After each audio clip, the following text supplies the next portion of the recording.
नमस्कार दोस्तों, मेरा नाम है अम्बेडकर। आपका स्वागत है हमारे प्यारे चैनल मित्र सिंघाने पर। दोस्तों, आप लोगों को बता दें कि प्रधानमंत्री ने किया कार्यालय की नई इमारत का उद्घाटन। पीएम बोले, नॉर्थ साउथ ब्लॉक ब्रिटिश हुकूमत का प्रतीक है, गुलामी की मानसिकता से निकलना जरूरी है। प्रधानमंत्री नरेंद्र मोदी ने सेवा तीर्थ में से एक सार्वजनिक कार्यक्रम के दौरान कर्तव्य भवन 1 और 2 का उद्घाटन किया, साथ ही डाक टिकट और सिक्का भी जारी किया। कार्यक्रम के दौरान उन्होंने कहा कि आजादी के बाद साउथ ब्लॉक और नॉर्थ ब्लॉक में कई अहम फैसले हुए और नीतियां बनी, लेकिन ये इमारतें ब्रिटिश शासन की हुकूमत के प्रतीक। इनका मकसद भारत को सदियों तक गुलामी की जंजीरों में जकड़ कर रखना था, इनसे निकलना जरूरी था। उन्होंने कहा कि एक समय था जब कोलकाता शहर के देश की राजधानी हुआ करता था। 1905 के बंगाल विभाजन के दौर में कोलकाता ब्रिटिश विरोधी आंदोलन का प्रबल केंद्र बन चुका था। इसलिए 1911 में अंग्रेजों ने भारत की राजधानी को दिल्ली शिफ्ट कर दिया। उसी के बाद अंग्रेजी हुकूमतों की जरूरतों और उसकी सोच को ध्यान में रखकर नॉर्थ ब्लॉक और साउथ ब्लॉक जैसी इमारतें बनी। मोदी ने कहा कि भवन ब्रिटिश के महाराज के सोच को गुलाम भारत की जमीन पर उतारने का माध्यम था। रायसीना हिल्स को इसलिए चुना ताकि ये इमारत अन्य इमारतों से ऊंची रहे। सौभाग्य से सेवा तीर्थ की इमारतें जमीन से जुड़ा है, पहाड़ पर नहीं है।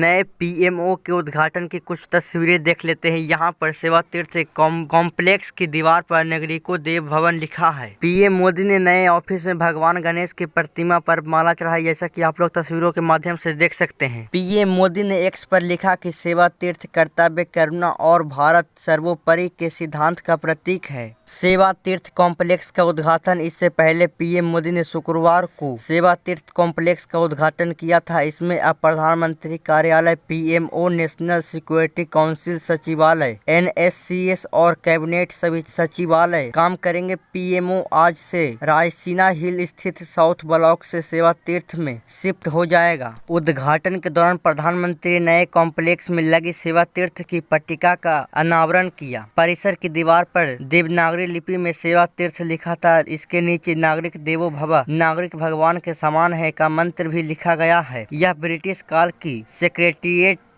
बिल्डिंग में आखिरी कैबिनेट बैठक होगी। प्रधानमंत्री का ऑफिस 1947 से साउथ ब्लॉक में रहा है। ये इमारत करीब 78 सालों से देश की सत्ता का केंद्र रही है। 2014 से मोदी सरकार ने ब्रिटिश शासकों के प्रतीकों से दूर जाने के लिए लगातार कदम उठाए हैं। प्रधानमंत्री मोदी के स्पीच की मुख्य बातें जान लेते हैं। केंद्र सरकार के सभी मंत्रियों, सभी सांसदों, सरकार के सभी कर्मचारियों, अन्य महानुभाव और मेरे साथियों, आज हम सभी एक नए इतिहास को बनते देख रहे हैं। 13 फरवरी को ये दिन भारत का विकास यात्रा में एक नए आरंभ का साक्षी बन रहा है। पीएम मोदी बोले, जरूरी है कि विकसित भारत की हमारी कल्पना केवल नीतियों और योजनाओं में नहीं, हमारे कार्यस्थलों, हमारी इमारतों में भी दिखाई दे। जहां देश से देश का संचालन होता है वह जगह प्रभावी और प्रेरणादायी होनी चाहिए। आज नई टेक्नोलॉजी तेजी से हमारे बीच जगह बना रही है, लेकिन इस सुविधाओं के विस्तार के लिए पुरानी इमारत हमारे नाकाफी पड़ रही है। मोदी फिर बोलते हैं कि पुराने भवनों में जगह की कमी थी, सुविधाओं की सीमाएं थी। करीब 100 साल पुरानी इमारतें अंदर से जर्जर हो रही थी। मैं समझता हूं कि इन चुनौतियों के बारे में भी देश को निरंतर बताया जाना चाहिए। आजादी के इतने साल बाद भी केंद्र सरकार के कई मंत्रालय दिल्ली में करीब 50 अलग अलग जगहों से काम कर रहे हैं और हर साल सिर्फ किराए पर लगभग 1500 करोड़ रुपए खर्च हो जाते हैं। कहा जा रहा है कि सेवा तीर्थ में बने कर्तव्य भवनों में सभी मंत्रालय एक साथ आने से कम खर्च होगा, समय बचेगा और कर्मचारियों की काम करने की क्षमता बढ़ेगी। पुराने भवनों से देश के कई अहम फैसले जुड़े हैं, इसीलिए उन्हें तोड़ने के बजाय म्यूजियम बनाया जाएगा ताकि नई पीढ़ी वहां जाकर इतिहास को समझ सके। यह भी कहा गया है कि भारत को गुलामी की सोच से बाहर निकालना जरूरी है।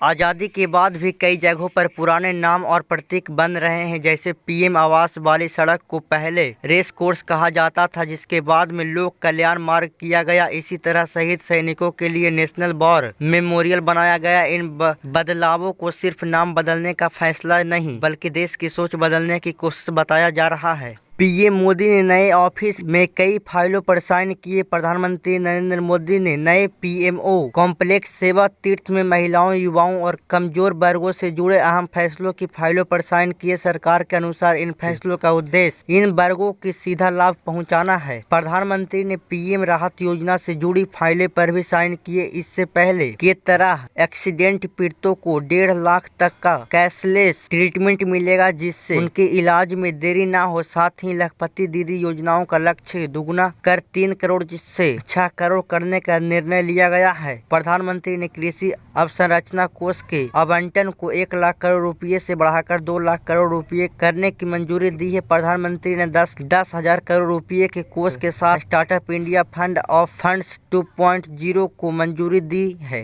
अधिकारियों के अनुसार पीएम मोदी ने सेवा भवन को दर्शाने वाले फैसलों से जुड़ी फाइलों पर साइन किए हैं। तो दोस्तों आज के लिए बस इतना ही। धन्यवाद।